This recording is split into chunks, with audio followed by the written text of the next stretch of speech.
Passez une bonne soirée.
Depuis quelques années, on voit un rapprochement de la science et de la spiritualité, et le bouddhisme dans ce procès est absolument au premier plan.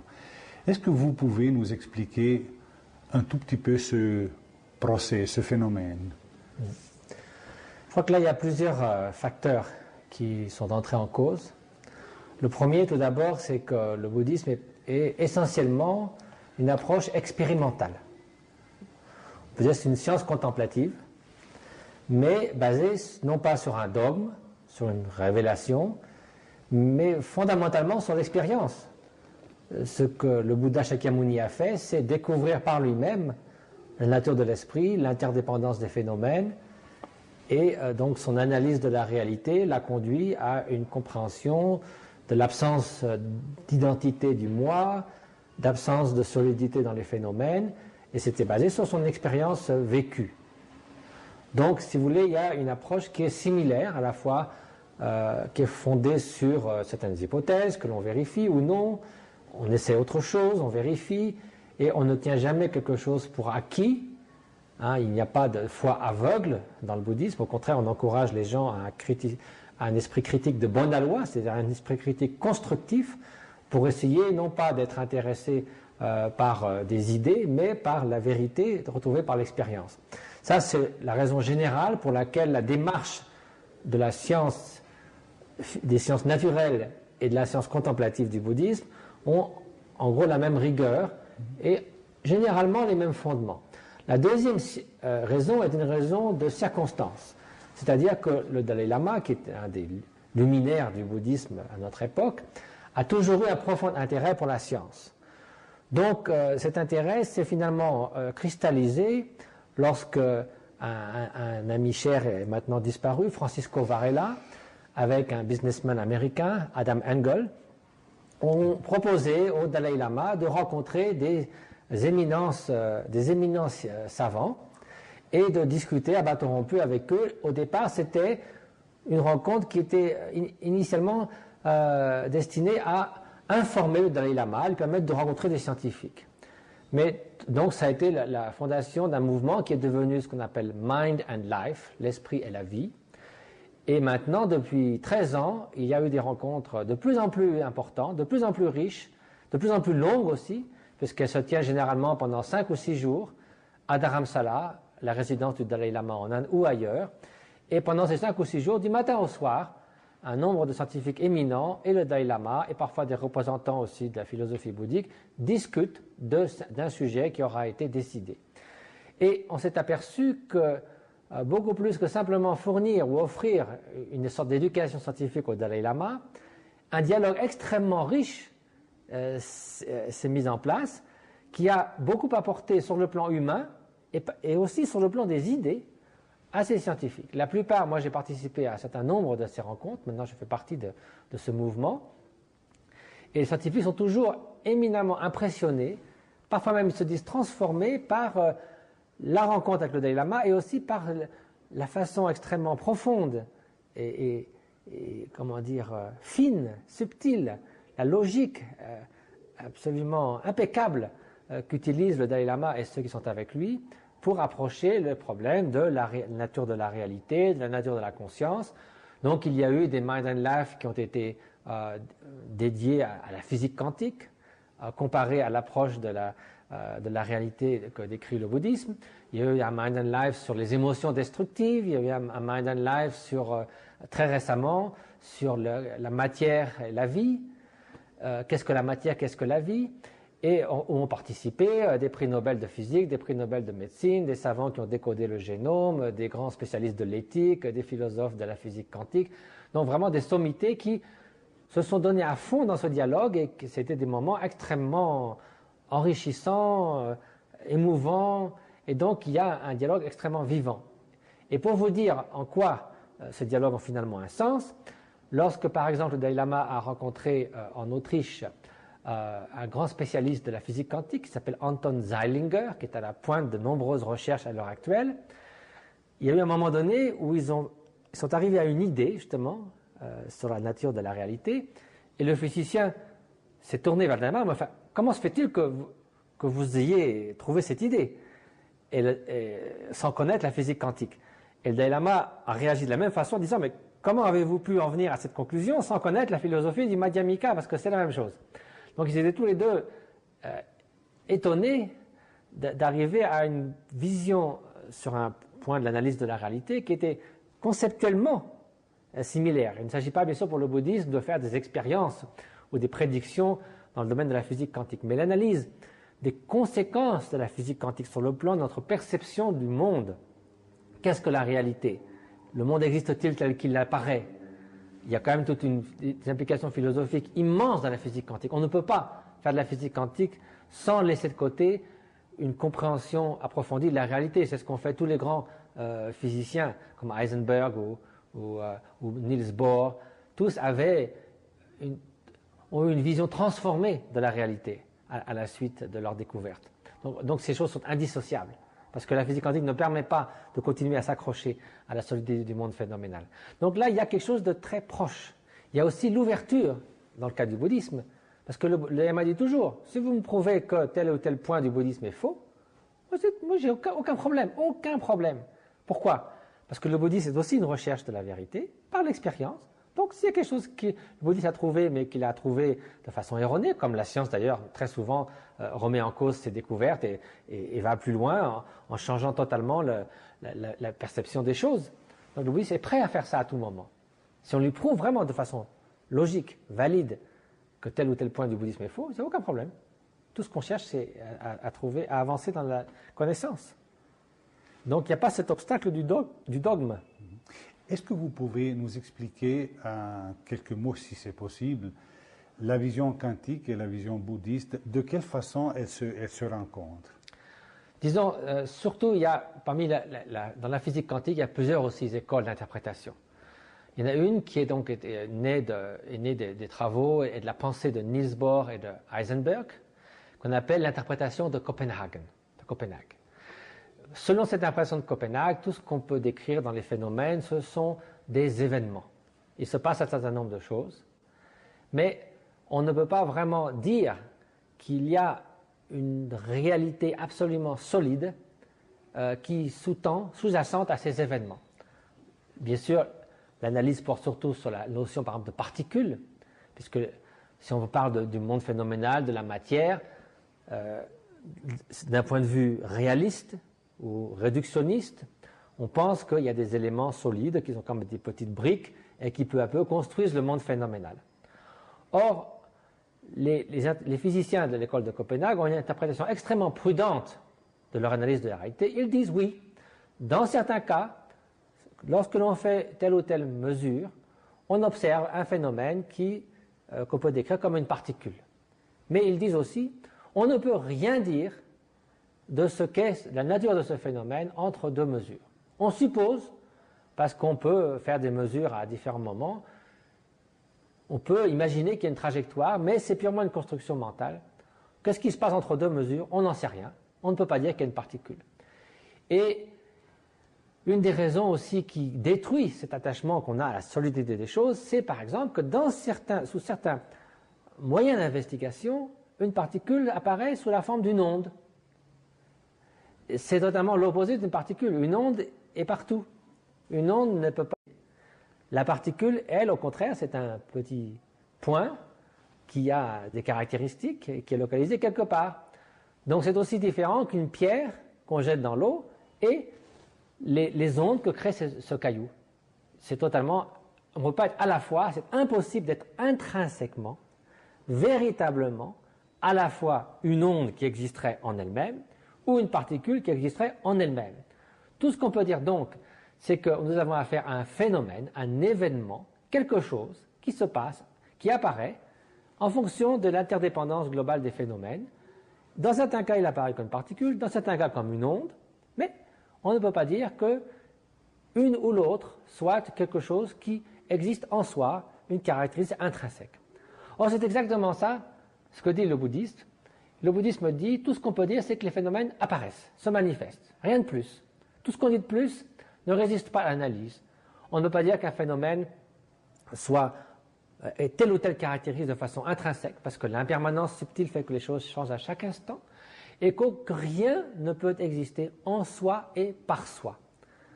Le bouddhisme déconstruit la notion d'une réalité qui serait faite de ces blocs élémentaires de la matière qui existeraient en eux-mêmes. En fait, le bouddhisme dit qu'il n'y a que des relations. Et les phénomènes sont co-émergents avec ces relations. Ils ne précèdent pas ces relations. Donc nous avons un monde de phénomènes interconnectés.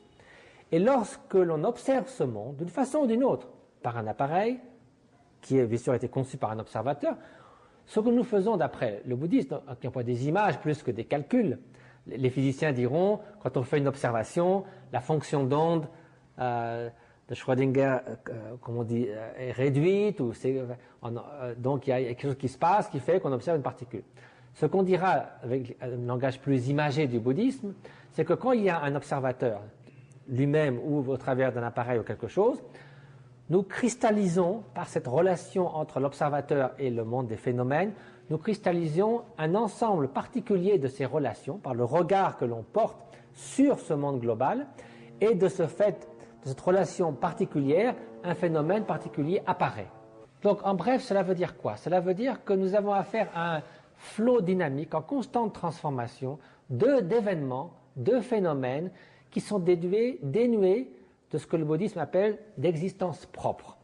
Et c'est ça le sens de la vacuité dans le bouddhisme. La vacuité, ce n'est pas l'absence des phénomènes, c'est le fait que les phénomènes n'existent pas de manière autonome, permanente, qui se définissent par elles-mêmes, mais il n'y a que simplement une codéfinition des phénomènes. L'exemple qu'on donnera dans le bouddhisme, c'est celui de l'arc-en-ciel, par exemple. Juste un exemple parmi d'autres. Et les images sont toujours exactes pour certaines choses, mais ne sont pas exactes sur tous les plans. Donc un arc-en-ciel, qu'est-ce que c'est? Vous avez besoin des rayons de soleil qui viennent dans un certain angle et qui viennent frapper un rideau de pluie. Et puis ce magnifique arc-en-ciel avec 5 couleurs va se déployer. Donc vous avez bien un phénomène qui apparaît là. Vous avez ce bel arc-en-ciel des 5 couleurs dans l'espace. Mais quel type d'existence a cet arc-en-ciel qui apparaît si clairement? Vous enlevez un autre élément, le soleil, ou vous enlevez le rideau de pluie. Le soleil n'est pas l'arc-en-ciel, le rideau de pluie n'est pas l'arc-en-ciel. Pourtant, si un élément apparemment étranger disparaît, l'arc-en-ciel disparaît. Ce que ça prouve, c'est que son apparition, il est apparu en dépendance avec d'autres phénomènes qui eux-mêmes apparaissent en dépendance avec d'autres phénomènes et ainsi de suite.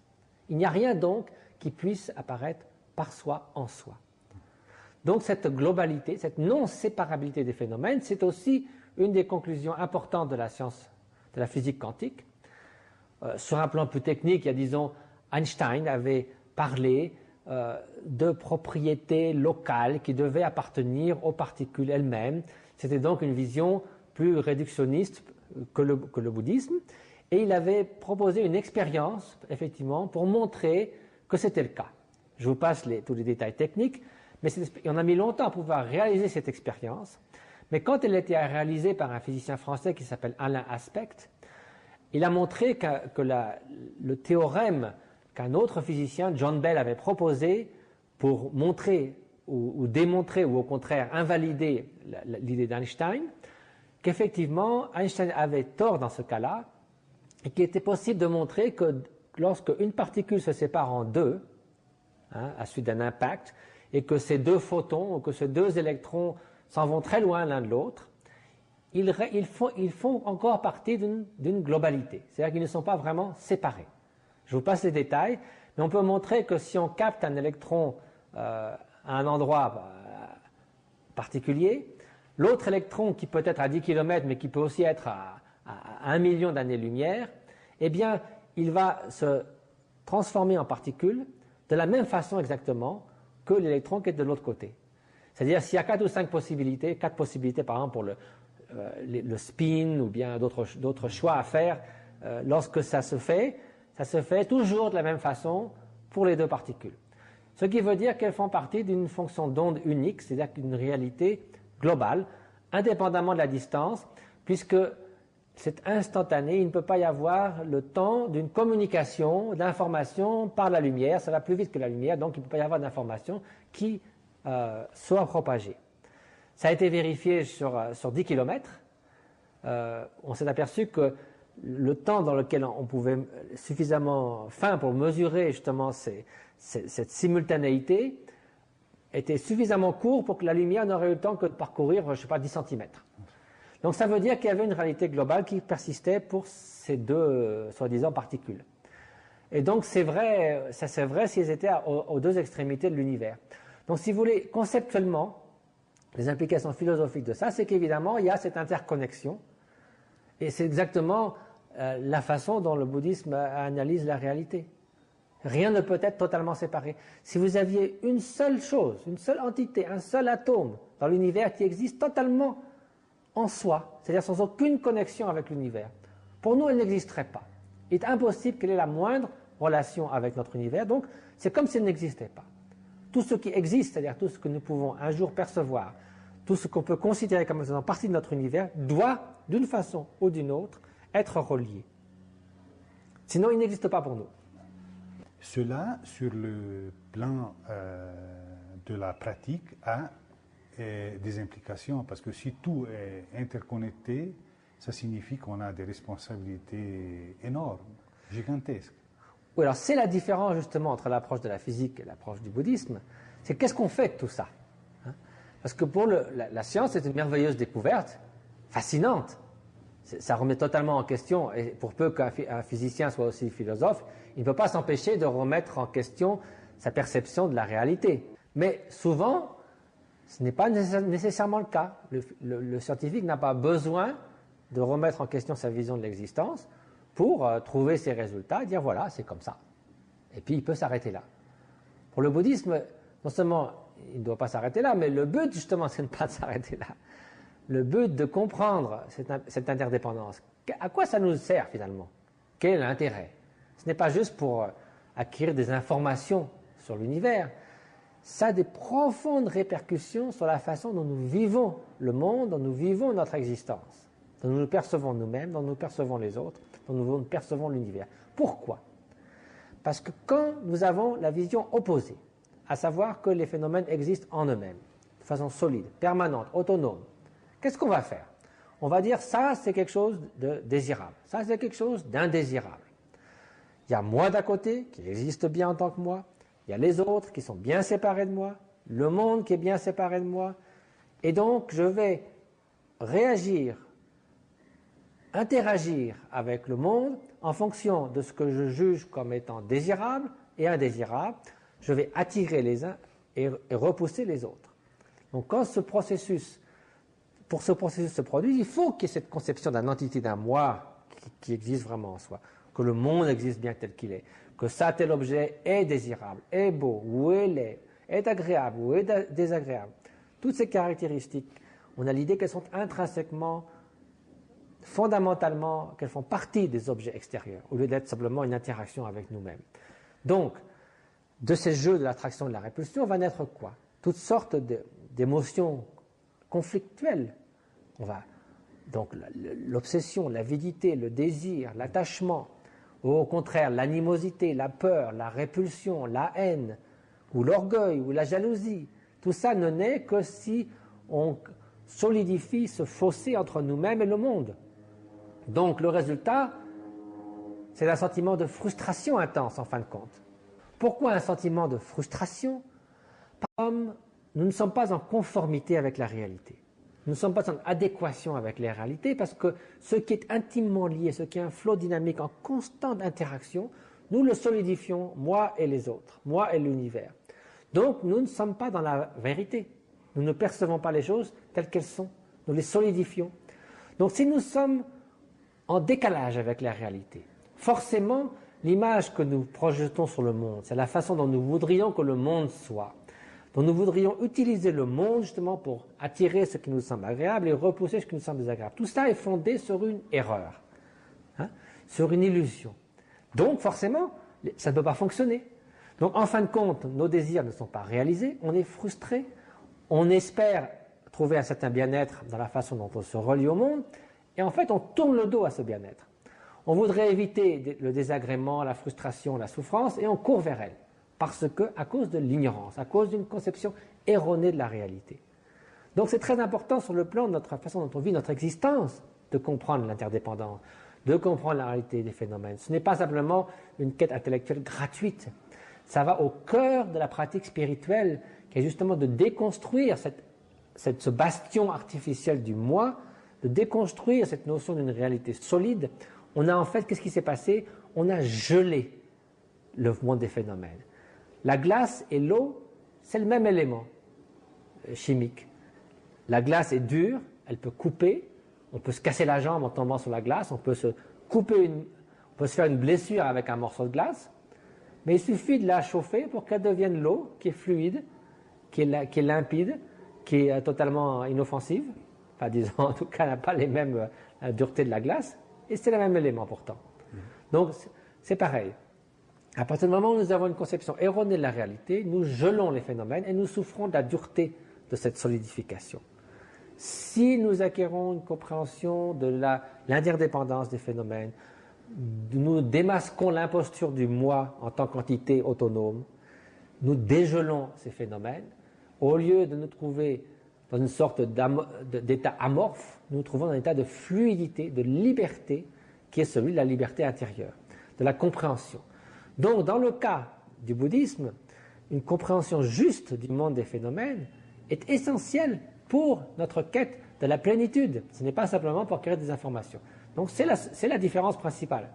Mais sinon, c'est l'analyse elle-même des phénomènes, dans bien des cas, sur le plan conceptuel, bien sûr. Le bouddhisme ne fait pas d'expérience de physique, mais sur le plan conceptuel, est remarquablement proche. L'élément qui regarde les phénomènes est la conscience. Mais de quelle façon la conscience existe et de quelle façon elle fonctionne? Je sais que c'est une question immense, mais est-ce qu'on peut donner quelques idées de réponse, disons, du point de vue bouddhiste? Alors, qu'est-ce que c'est que la conscience? Bien sûr, si on essaie de décrire la conscience de l'extérieur, parce que finalement, c'est ça qu'a essayé de faire la science, eh bien, on n'aboutit à rien du tout. Et d'ailleurs, tous ceux qui se sont penchés du point de vue philosophique sur la conscience, les scientifiques, je veux dire, ont tous dit finalement la conscience, on ne sait pas trop ce que c'est, quoi. C'est la grande inconnue. On peut mesurer plein de choses, le comportement, ce qui se passe dans le cerveau. On sait bien à quel point l'imagerie mentale a merveilleusement progressé, montre des choses incroyables sur la façon dont fonctionne notre cerveau, notre émotion, la mémoire à court terme, à long terme. Toutes ces choses-là sont fascinantes. Mais pourquoi est-ce que tout le monde se heurte à cette notion de conscience? En fait, la réponse est très simple. C'est parce que, en essayant à tout prix d'étudier la conscience de l'extérieur, eh bien simplement, on ne peut pas pénétrer la qualité fondamentale de la conscience, qui fait même qu'on peut parler de conscience, c'est-à-dire l'expérience à la première personne. Donc ça, c'est quelque chose qui est la caractéristique de base de la conscience. La conscience est une expérience à la première personne. Donc cette première personne est indispensable.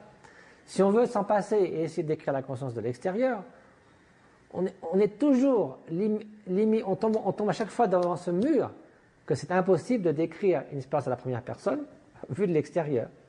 Pour vous donner un exemple, on peut décrire dans le plus grand détail qu'est-ce qui se passe quand quelqu'un voit la couleur rouge.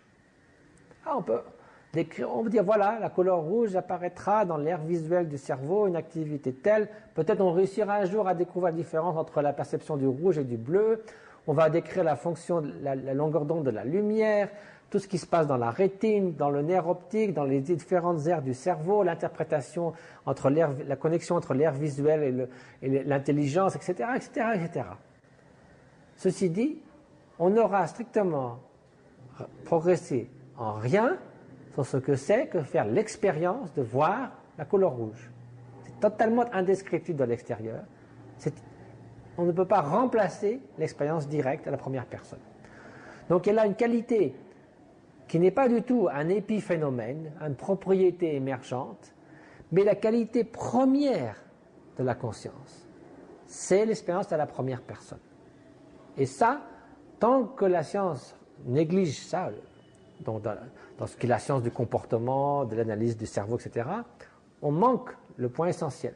Alors bien sûr, maintenant, les sciences cognitives évoluent beaucoup dans ce domaine. Associer l'expérience à la première personne à l'expérience à la troisième personne, c'est la vue de l'extérieur. Marier les deux, utiliser des personnes qui ont une certaine expérience, justement, de regarder le flot des pensées, de regarder la nature de la conscience, des contemplatifs, par exemple. Il y a là aussi donc, une association, une coopération extrêmement prometteuse entre des gens qui ont passé leur vie à essayer de comprendre, du point de vue de la première personne, ce que c'est que la conscience, et des scientifiques qui ont passé leur vie à étudier les aspects extérieurs, les manifestations de l'extérieur dans le cerveau, et du point de vue de la psychologie, de la neurophysiologie, etc. Alors, quand on parle de l'expérience à la première personne, il y a plusieurs niveaux aussi à cela. D'abord, je fais l'expérience du rouge, je goûte une cuillère de miel, ou j'ai une expérience de joie, de souffrance. Donc, il y a quelque chose qui est éminemment introspectif, éminemment subjectif, éminemment personnel, éminemment à la première personne, irremplaçable, l'expérience. Ça donc, c'est l'aspect extérieur, disons, de cette expérience, de cette notion de conscience. Mais il y a quelque chose de plus profond. Il y a ce que le bouddhisme appelle la qualité lumineuse, fondamentale de la conscience, c'est-à-dire ce qui en fait permet à toute autre forme de pensée d'être. S'il n'y avait pas cet aspect cognitif fondamental, eh bien il n'y a pas d'expérience du rouge, il n'y a pas d'expérience de la saveur du miel, il n'y a pas d'expérience de l'amour, de la souffrance.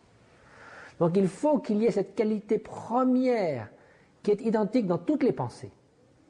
Cette simple, pure connaissance qui permet les autres pensées, mais les autres pensées un peu colorent cela, mais cette qualité première elle-même, elle reste telle qu'elle.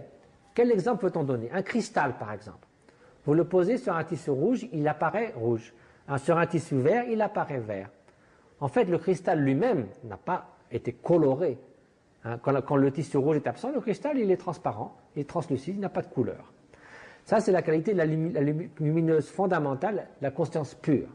Maintenant, toutes les autres pensées sont des colorations quand il y a différents tissus, comme il y a différents tissus qui viennent colorer le cristal sans le colorer intrinsèquement. C'est donc, le bouddhisme, ça c'est l'expérience de la première personne ultime, la conscience pure. Et pour le bouddhisme, cette conscience pure, c'est d'elle qu'émergent, par exemple, les émotions conflictuelles, négatives, comme la haine, le désir, l'obsession, mais ils ne sont pas intrinsèques à cette conscience pure. Parce que s'ils étaient intrinsèques, on serait tout le temps en colère, tout le temps obsédé, ou tout le temps jaloux, ce qui n'est pas le cas. Donc il y a cette conscience pure qui permet les autres éléments. Et c'est très important, parce que c'est dans ce sens-là que, par exemple, que le bouddhisme et le Dalai Lama disent souvent, je pense que la nature humaine est fondamentalement bonne. Ce n'est pas qu'elle est bonne, disons, comme qu'elle soit pleine de bonnes qualités, c'est simplement qu'elle est immaculée, dans le sens qu'elle n'est pas souillée ou colorée par ses émotions négatives. C'est tellement fondamental qu'il ne peut pas y avoir de haine intrinsèquement présente dans cet aspect fondamental de la conscience. Donc, en prenant le contre-pied, si elle n'est pas mauvaise, on peut dire qu'elle est bonne dans le sens qu'elle est pure. Donc évidemment, je veux dire, on peut dire que l'homme n'est pas fondamentalement mauvais, puisque cette conscience pure, elle n'a rien qui soit mauvais en soi. Donc ça c'est très important, parce que c'est la base de toute de toute transformation spirituelle au long d'un chemin. Il y a ce potentiel, il y a cette présence en nous de cette conscience pure. Et donc, le processus d'atteindre à l'éveil, c'est de reconnaître parfaitement cette conscience pure. Et ce n'est pas de construire quelque chose d'artificiel qu'on ne pourrait jamais construire, hein, mais c'est de enlever les voiles qui masquent cette expérience de la conscience pure, de l'éveil. Donc l'image que donne le bouddhisme, il dit la nature de Bouddha, c'est-à-dire la nature ultime de cette conscience pure, elle est en nous, comme une pépite d'or. La pépite d'or peut être tombée dans la boue, peut être tombée dans la fange, peut être tombée dans des excréments, elle peut être tombée dans les pires choses qui soient, mais l'or lui-même ne change pas. Donc qu'est-ce qui se passe quand on retire cette pépite, qu'on la lave, qu'on enlève les scories, qu'on enlève la gangue, qu'on la nettoie? On n'a pas amélioré l'or, on a simplement rendu ou redécouvert, actualisé sa pureté naturelle. Donc on disait que s'il n'y avait pas ce potentiel, s'il n'y avait pas cette qualité fondamentale de la conscience, on n'arriverait jamais à rien parce qu'on ne peut pas fabriquer la perfection. Ça serait comme d'essayer de nettoyer un morceau de charbon. On peut le laver pendant 150 ans, on n'aura jamais un morceau d'or. Et cette purification continuelle est la méditation, est le but de la méditation. Alors méditation, en tibétain, ça se dit gom, qui veut dire familiarisation. Donc on se familiarise avec une nouvelle vision des choses. Jusqu'à maintenant, on pouvait avoir une vision négative, une vision réaliste, une vision où on voit que tout est solide, que le moi existe, etc. C'est une vision des choses, que les choses sont plus ou moins permanentes, que vous-même, vous êtes à peu près le même qu'hier, que ce siège sur lequel je suis assis, en gros, c'est le même que celui d'hier. Alors qu'il n'est jamais identique, ne serait-ce que 2 instants consécutifs. Impossible qu'une chose demeure identique à elle-même 2 instants consécutifs. Si c'était le cas, elle resterait gelée à tout jamais dans son état présent. Donc tout change à chaque instant. Hein? Donc en fait, le processus de transformation, c'est simplement actualiser, donc se familiariser avec une nouvelle vision des choses, l'impermanence grossière, l'impermanence subtile des phénomènes, voir que les phénomènes sont interdépendants, voir que le moi n'est qu'une désignation conceptuelle qui bien sûr a son rôle, mais qui n'est pas une entité qui existe en elle-même. Donc, en méditant, on voit les choses différemment, et de ce fait, on vit les choses différemment, et de ce fait, on peut se débarrasser des causes de notre frustration profonde, qui est une inadéquation avec la réalité.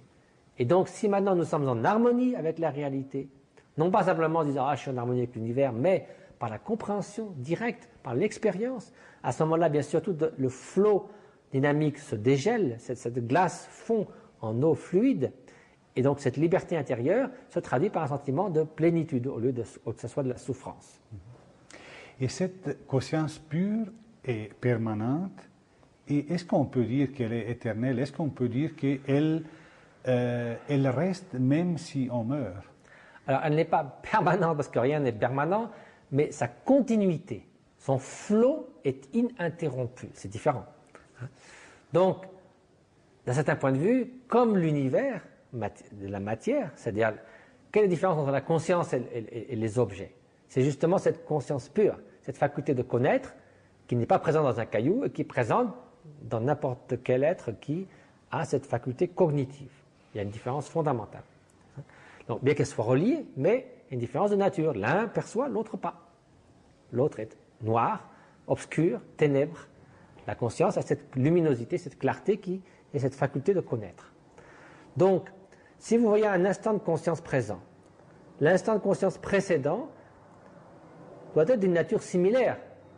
Si vous plantez un grain de blé, ça ne va pas donner du riz. Un instant, ce qui a causé n'importe quel événement, l'instant précédent doit avoir une certaine harmonie avec son effet. Donc, si vous voulez, dans une réaction chimique, vous avez certains éléments, et puis il y a quelque chose qui va se produire avec une certaine affinité, une certaine harmonie avec la cause précédente.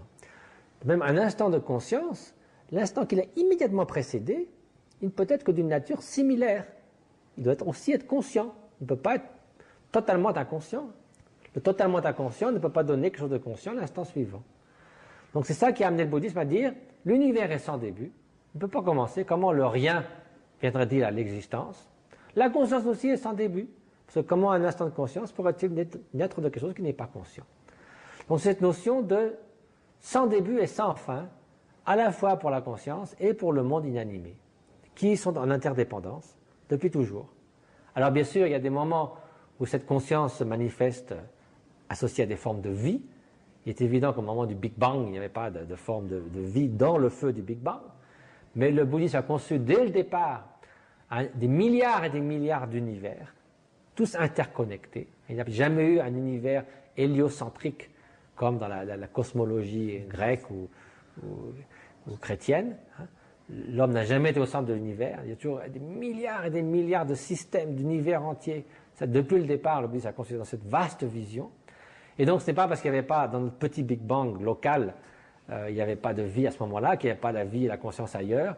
Et l'interdépendance fait que toutes ces choses-là se transforment. Donc, la notion d'un continuum de conscience, en fait, dans le bouddhisme, est basée sur cette notion de cause à effet avec une certaine similarité et du fait qu'il ne peut pas y avoir un véritable début à quoi que ce soit. Parce que ça veut dire que rien devient quelque chose, ce qui est impossible. Rien n'est pas transformable.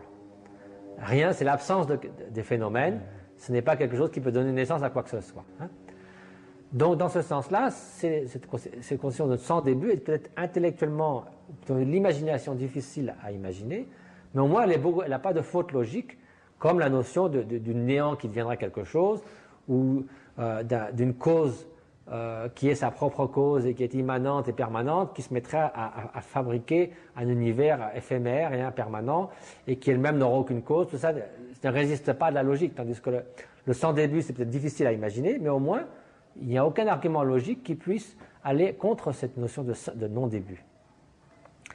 Donc la conscience, si elle se réduisait uniquement au cerveau, à ce moment-là, il n'y a plus de problème. Effectivement, on n'aurait pas besoin d'envisager ce continuum. Mais du fait que ce continuum est sans début, ou doit être sans début d'un point de vue logique, fait penser que la conscience peut se perpétuer, ce flot se perpétue, même si momentanément il n'est pas associé à un corps physique.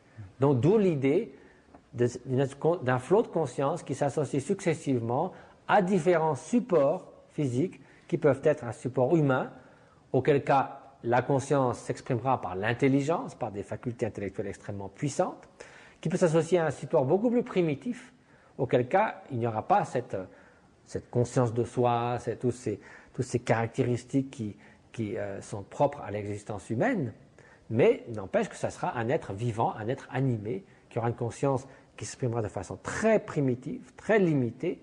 Mais c'est un peu comme si vous voulez, vous avez un logiciel, la façon dont il pourra fonctionner va dépendre de la mémoire ou de l'ordinateur. Si l'ordinateur est très limité en mémoire, un tout petit disque dur, ou comme les vieux ordinateurs, il y a juste une disquette, eh bien vous ne pouvez pas faire grand-chose avec. Même si potentiellement le logiciel est très astucieux, très compliqué et très sophistiqué. Donc la conscience, c'est un peu comme le logiciel, le corps comme l'ordinateur lui-même, et donc si le logiciel marche, évidemment, si l'ordinateur ne marche pas bien ou qu'il est très très très simple, ou une calculette, eh ben, vous ne pouvez pas en faire des choses très, très, très complexes. Là, c'est le thème évidemment de la réincarnation. Alors, quelle est la différence entre la réincarnation d'un être commun et la réincarnation de quelqu'un qui a atteint l'éveil? Sur le principe, c'est la même chose, c'est la continuité du flot de conscience. Simplement, vous avez des flots de conscience qui, bien qu'il n'y ait pas d'ego ou de moi, ils ont des caractéristiques différentes. Vous avez un fleuve, par exemple.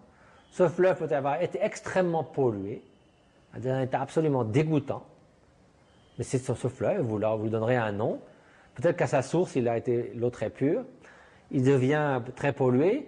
Il se peut qu'il y ait une usine de purification de l'eau qui, de nouveau, lui rende sa pureté, ça devient de l'eau très claire. Donc, il y a une transformation de ce fleuve. Donc, si vous voulez, du point de vue de l'ignorance, du point de vue des émotions négatives, conflictuelles, de la confusion mentale, de la façon dont le mental est pris dans l'égarement et dans l'illusion, ce flot de conscience peut avoir toutes sortes de caractéristiques. On peut être complètement submergé par la confusion, les poisons mentaux, ou on peut en être totalement libéré. C'est-à-dire on peut avoir un flot de conscience dans lequel la haine n'a plus de raison d'être, que l'obsession n'a plus de raison d'être, que la jalousie n'a plus de raison d'être. Donc c'est ce qu'on appelle un flot de conscience purifié. Purifié de quoi? Purifié des toxines mentales, des polluants mentaux. Donc quelqu'un d'éveillé, c'est quelqu'un qui a une connaissance parfaite de cette nature de la conscience et aussi qui a totalement purifié de tous ces éléments toxiques. Donc qu'est-ce qui va se passer? Quand ce flot de conscience va de nouveau s'associer à un nouveau support physique, quel qu'il soit, eh bien forcément, il va fonctionner de manière différente que quand c'est une conscience polluée, disons, qui va s'associer à un nouveau corps. Donc vous aurez des êtres qui vont fonctionner différemment. Donc quelqu'un, un sage, qui s'est débarrassé de tous ses poisons mentaux, lorsque sa conscience va s'associer à un nouvel individu, c'est certain que cet individu aura des qualités, des prédispositions, un potentiel qui sera beaucoup plus riche et beaucoup plus, disons, proche de nouveau manifester les qualités de l'éveil que lorsque ce flot de conscience est déjà au départ pollué par tous ces éléments. Mais, disons, un être ordinaire n'est pas en mesure de décider sa renaissance, tandis qu'un être illuminé, on dit qu'il est en mesure de le faire. C'est une chose qui est difficile à comprendre. Alors, qu'est-ce que ça veut dire décider ou pas décider? Ça veut dire à quel point, en fait, est-ce que, si vous voulez, il y a une maîtrise du flot de la conscience, et cette maîtrise vient de quoi? Il vient d'une compréhension de la nature de la conscience et d'une liberté à l'égard des poisons mentaux. Parce que pour être maître de soi, il faut être libre de tout ce qui nous a servi. Alors, qu'est-ce qui a servi la conscience? C'est bien l'obsession, l'orgueil, la jalousie. On est l'esclave de ces passions. Donc la liberté, c'est justement de s'être affranchi de l'empire de l'orgueil, de la haine, etc. Hein? Donc, si on est libre, on est beaucoup plus... La vraie liberté, c'est la vraie maîtrise de soi.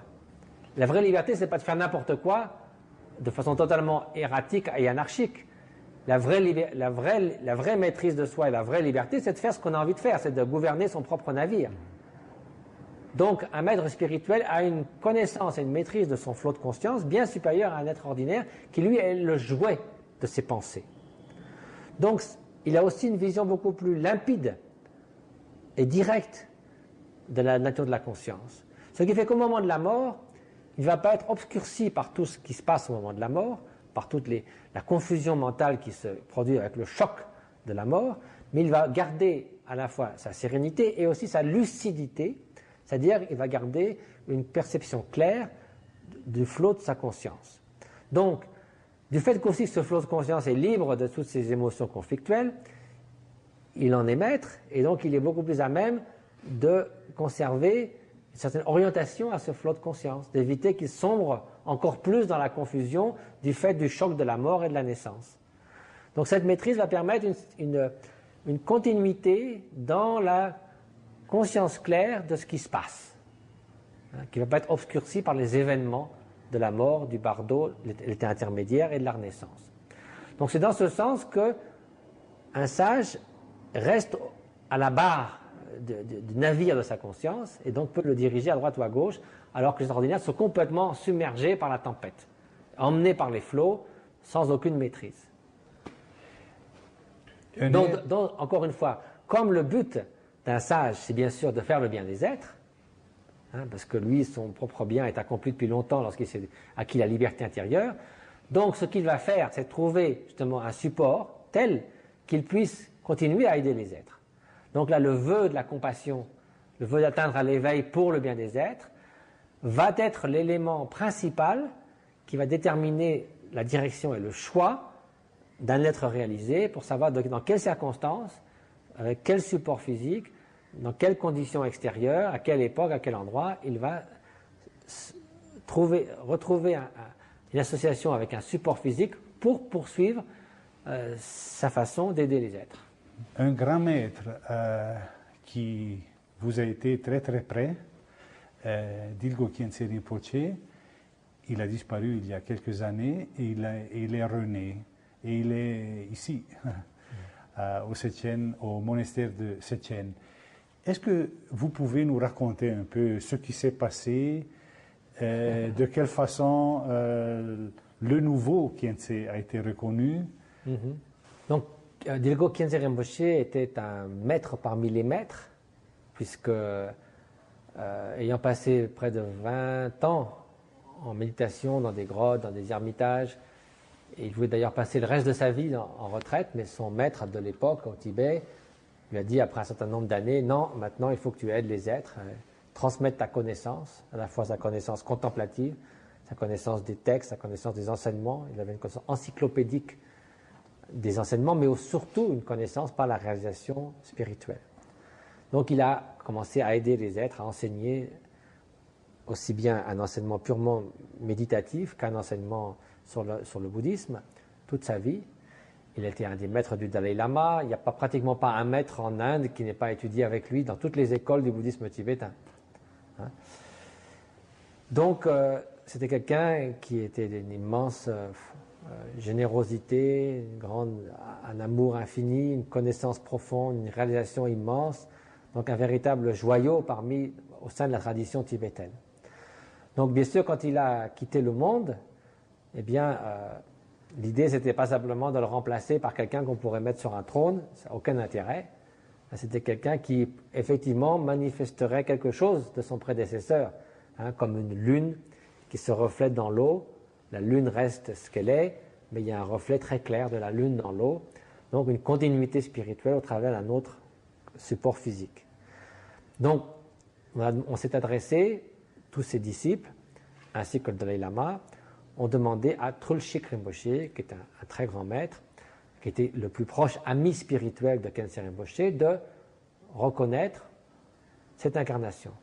Trulshik Rinpoche est quelqu'un de très modeste, c'est-à-dire qu'il ne veut pas mettre en avant ses qualités spirituelles qui sont très profondes.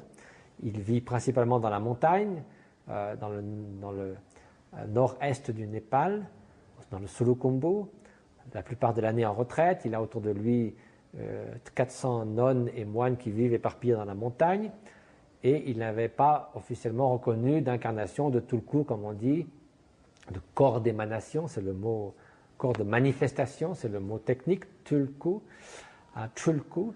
Et donc, mais il l'a accepté tout de suite parce qu'il était tellement proche de Khyentse Rinpoche qu'il pensait que effectivement c'était sa responsabilité, s'il y avait une continuité, de l'identifier.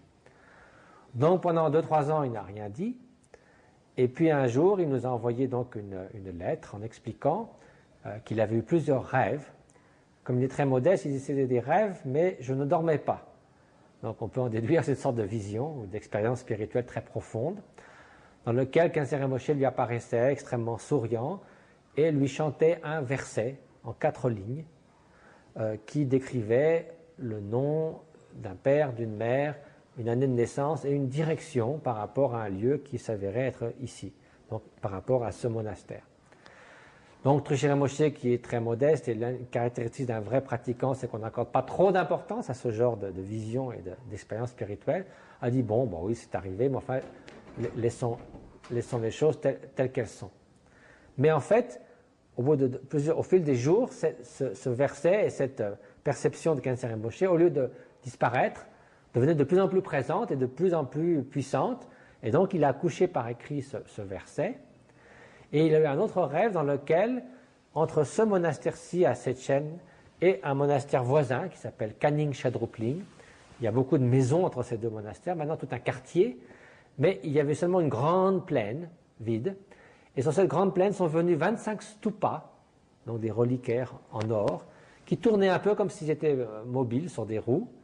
Et puis il y a un grand stupa, plus grand que les autres, qui s'est arrêté juste devant Trulshik Rinpoche, et spontanément il s'est dit, ça c'est la relique de Khyentse Rinpoche. Et donc à ce moment-là, un oiseau est sorti de la fenêtre du stupa et s'est mis à chanter. Donc il a offert une écharpe de cérémonie, une écharpe blanche à ce stupa. Et après ça, tous les stupas se sont mis en ligne et sont rentrés dans le monastère de Kaning Shadrupling, qui est pas très loin de chez nous. Donc il y avait ça, plus le verset de Khyentse Rinpoche. Donc il nous a envoyé cette lettre scellée, et Ramjam Rinpoche, le petit-fils de Khyentse Rinpoche et moi-même, avons déchiffré ce message, ce poème, parce qu'il y avait des syllabes en sanskrit, d'autres en tibétain. Et donc, vu déjà aussi l'autre indication de la direction, nous avons été demandés s'il n'y avait pas effectivement un enfant dont le père et la mère avaient des noms qui correspondaient et qui étaient nés l'année de l'oiseau, c'était ce qui était décrit dans le poème.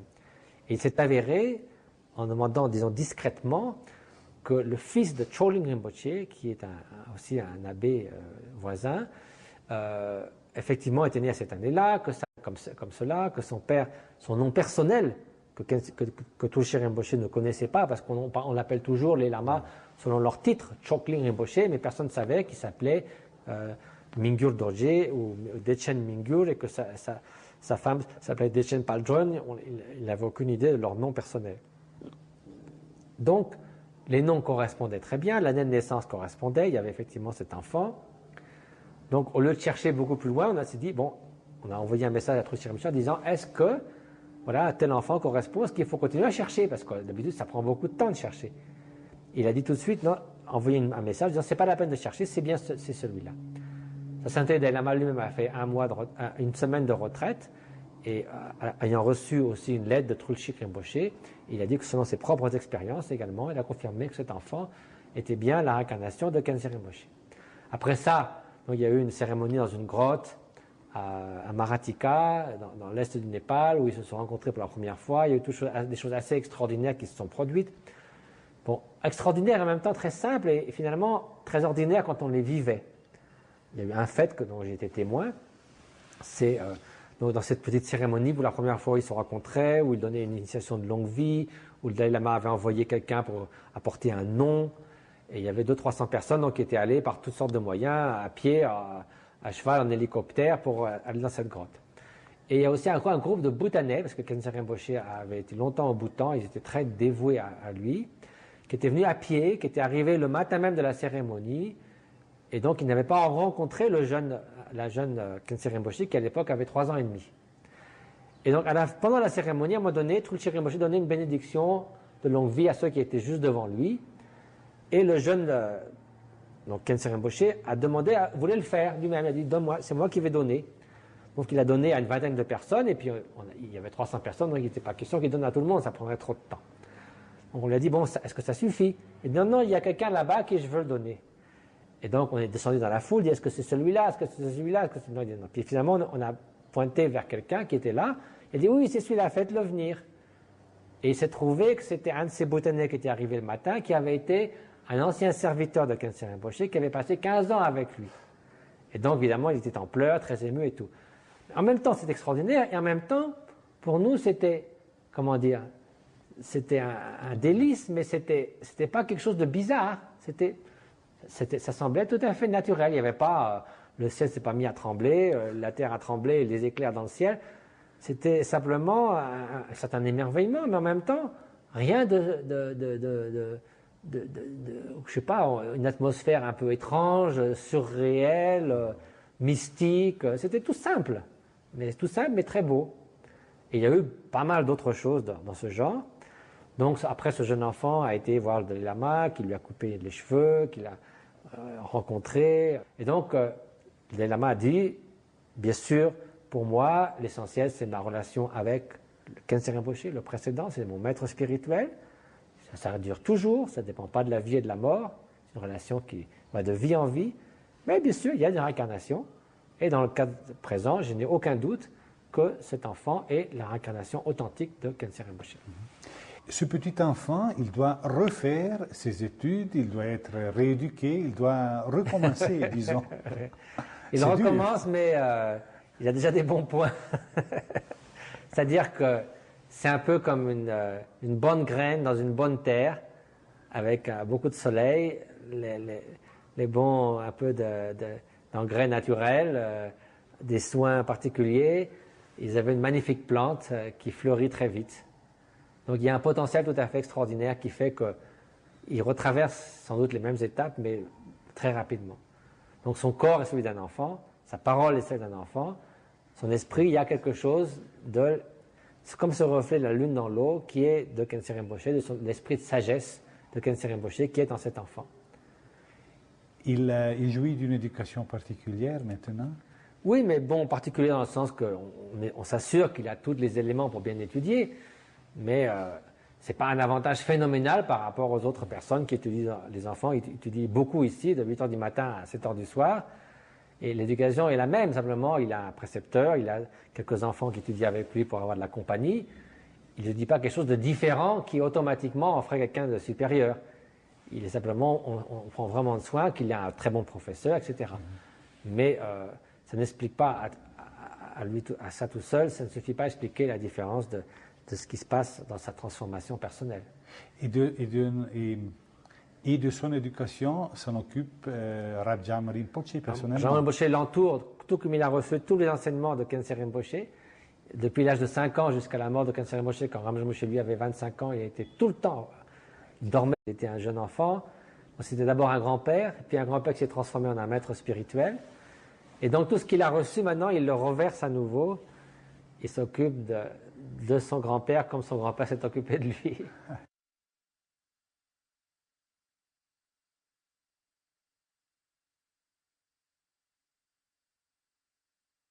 Donc on voit que tout est en relation. Le bouddhisme le reconnaît depuis le début. La science le reconnaît aussi maintenant. Quelles sont les conséquences sur le plan pratique pour l'individu, pour la planète?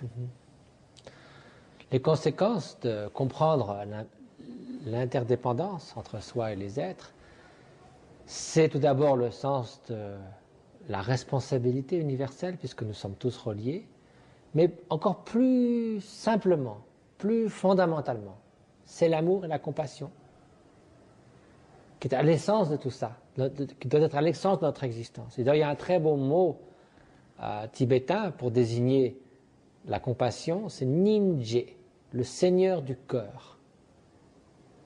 La compassion doit être le seigneur de notre cœur. Et pourquoi? Parce que c'est vraiment ça qui émerge de la connaissance, qui émerge de la compréhension de la nature des phénomènes. C'est l'amour, la compassion. Parce que si nous étions suspendus tout seuls dans l'espace quelque part, sans aucun lien avec quoi que ce soit, l'amour n'aurait aucun sens. La compassion n'aurait aucun sens. Elles n'ont de sens précisément parce que notre vie et celle de tous les autres êtres sont intimement liées. La religion, c'est un choix que nous faisons quand nous grandissons, que nous pouvons réfléchir, que nous pouvons avoir une certaine vision des choses, mais c'est un choix qui est facultatif finalement. Tandis que la tendresse, l'amour, on en a besoin depuis le jour de notre conception, le jour de notre naissance. Un nouveau-né sans l'amour et la tendresse de ses parents, il mourrait dans les heures qui suivent. On en a besoin pour grandir, pour s'exprimer dans l'existence. Un vieillard a besoin de l'amour et de la tendresse de ceux qui l'entourent pour pouvoir vivre encore quelques années de plus au lieu de mourir simplement à cause de son incapacité physique. Donc la tendresse et l'amour sont indispensables à chaque instant de l'existence. On a besoin de la recevoir, on a besoin de la donner. Parce qu'on dépend les uns des autres. Donc l'interdépendance nous amène à comprendre que notre bonheur ne peut être qu'au travers et avec celui des autres. On peut bien sûr éprouver une satisfaction sadique à vaincre quelqu'un, à voler quelqu'un, à tuer quelqu'un. Mais c'est certainement pas ce qu'on pourrait appeler la bonheur ou la plénitude. C'est une sorte de satisfaction éphémère qui dissimule en fait un très grand malaise intérieur, quelqu'un qui est complètement submergé, qui est victime de sa propre haine et qui ne saurait être heureux jamais. C'est impossible.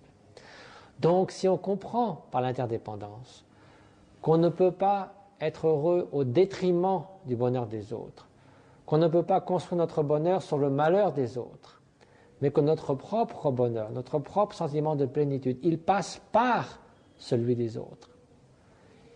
Il faut comprendre que dans la recherche, la quête de la plénitude et du bonheur, il faut trouver une situation liée à la connaissance, à l'amour et à la compassion, dans laquelle il n'y a que des gagnants. Si l'on essaie d'acquérir notre bonheur au détriment de celui des autres, en fait, il n'y a que des perdants.